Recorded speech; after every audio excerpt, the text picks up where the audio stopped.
everyone. Hello Fajita. Hello, Ruth. Well, today we're going to be thinking about a story about a lady called Betty Greene, and the story is written by Laura Caputo Wickham and illustrated by Eloise Mabb. Now, before we tell you anything about the story, we need to have a look in Fajita's bucket. Oh yeah, have a look. Okay. My children have built this for me. Can you tell what it's supposed to be? Yes, you're right. It's an aeroplane.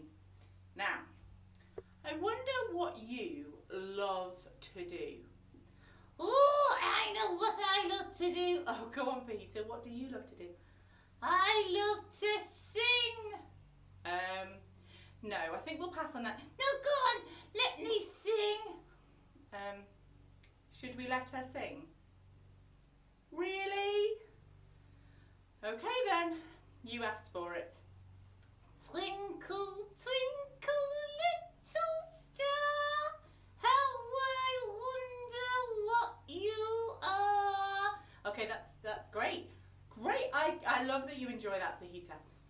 What things do you like doing? Maybe you enjoy building with Lego bricks. Maybe you enjoy farming. Maybe you enjoy reading or drawing or painting or playing football. Talk to the person next to you.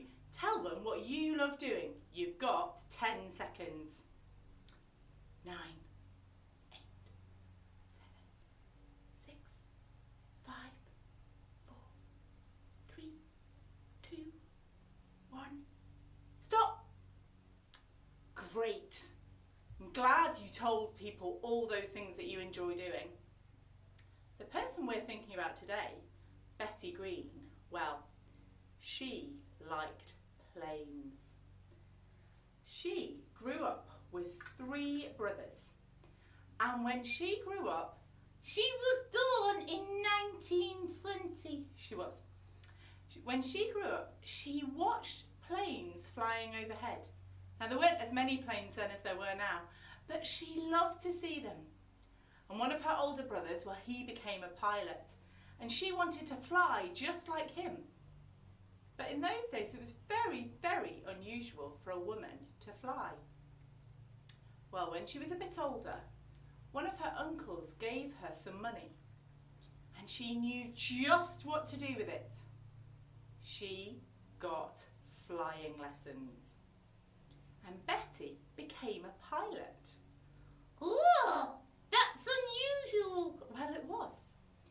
And then something happened called the Second World War. Oh, and what did Betty do then? Well, they started something called the Women's Air Force. And women were allowed to fly planes, not actually in the battles, but they could fly planes from one place to another to get them in the right place for the pilots. And they flew planes with targets on the back of them so that people who needed to learn how to shoot down planes could practice. So she flew to help people in the war. Wow, what about after the war? Exactly, what about after the war? Well, when Betty was little, she'd listen to her mum and her dad tell them stories all about Jesus and how much God loved people. And Betty wondered if she could use her love of flying and her love of God to do something useful. And she and a couple of other people started an organisation called Mission Aviation Fellowship. And these people were pilots who got little planes and flew them places that people couldn't go very easily, like over jungles and into remote areas that would take days and days to get there walking. But if you had the right kind of plane, you could fly there in just a couple of hours. Betty loved her job flying. Firstly, they had a red plane. She got to choose the colour of it. And then one of the planes they had was called the Duck.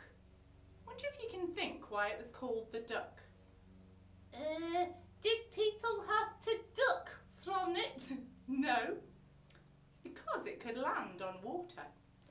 I'm going to read you a bit of the book so that you can hear what happened when Betty flew duck one time. One day, Betty was flying the duck over the Amazon forest when, out of the blue, the engine stopped. The plane was plummeting down at a very high speed. They were going to crash. But just before they crashed, the engine started again. Only for a few seconds, but long enough for Betty to land on the river. As she sat there, with the plane safely bobbing on the water, one of her passengers shouted in amazement, "Señorita, señorita, why are you so calm?" Betty smiled. She knew that God had everything under control. As she flew above jungles, mountains, seas and deserts, a verse from the Bible came to Betty's mind. "You will be my witnesses to the ends of the earth," from Acts chapter 1 verse 8. Betty looked down and smiled, grateful for being able to do the two things she loved most, flying and serving her God, the creator of the earth and its big blue skies. Wow! I know, right? She got to do the things that she really loved to do, and the gift that she had. Being able to fly, not everybody can do that. But she got to do the thing that she loved and use it to help people. I want you to think about the things that you love doing. How could you use those things to help people?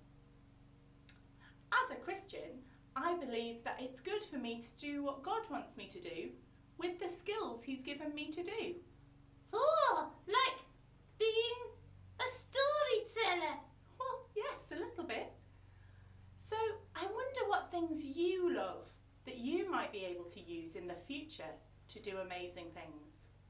You might even be able to use them now if they're things that you can already do to help people, to cheer people up. Have a think what you could do.